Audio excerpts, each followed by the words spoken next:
আসসালামু আলাইকুম। আমি আজকে জাতীয় ফল কাঁঠাল আর্ট করব। প্রথমে হচ্ছে আমি একটি সার্কেল দিব লম্বা করে এবং সেই সার্কেলটা দেওয়ার পরে সুন্দর করে একটা বোটা দিয়ে দিব।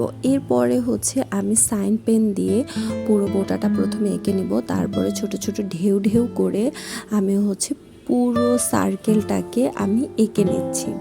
তো যেহেতু আমাদের জ্যাকফ্রুটটা হচ্ছে খুবই কাটা কাটা যুক্ত, সো এই কারণে হচ্ছে আমাদের ঢেউ ঢেউটা দেয়া হচ্ছে। এরপরে হচ্ছে ভেতরে ছোট ছোট কাটা দিয়ে দিচ্ছি টিক চিহ্নর মতো করে।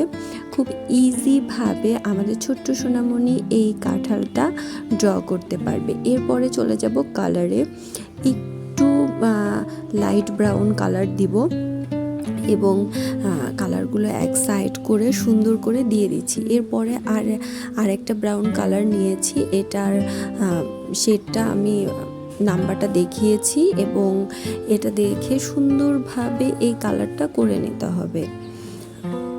লাইট কালারটা শেষ হলে এরপরে আরেকটা লাইট কালার নিব, এইটারও হচ্ছে আমি নাম্বারটা দেখিয়ে দিলাম। এরপরে সুন্দর করে হচ্ছে আস্তে আস্তে ঘষে ঘষে এই কালারগুলো করে নিতে হবে।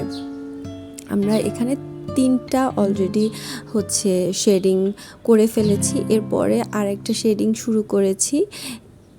এই কালারটা দেওয়ার পরে দেখেন খুব সুন্দর দেখা যাচ্ছে, একদম ন্যাচারাল জ্যাকফ্রুট চলে এসেছে, যে পাকা যে কাঁঠালের যে কালারটা চলে আসে অনেকটা সেই রকম হয়ে এসেছে।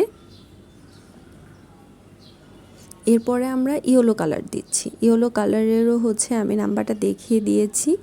দেখেন খুব সুন্দরভাবে আমাদের ছোট্ট সোনামণি খুব ইজিভাবে কালার করতে পারবে। আর যারা সুন্দর করে কালার করতে পারে, দাগের বাহিরে না যায় এবং ভেতরে সাদা সাদা না থাকে ঘষে ঘষে, এতে হচ্ছে বাচ্চাদের ধৈর্য শক্তি বাড়ে এবং বাচ্চারা হচ্ছে হাতের লেখা সুন্দর হয়।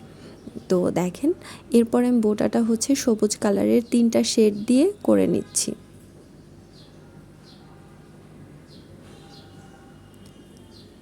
আমাদের কাঁঠালটা অনেকটা শেষ হয়ে আসছে এবং ভেতরে বর্ডারের কালারটা দিয়ে দিচ্ছি। ধন্যবাদ।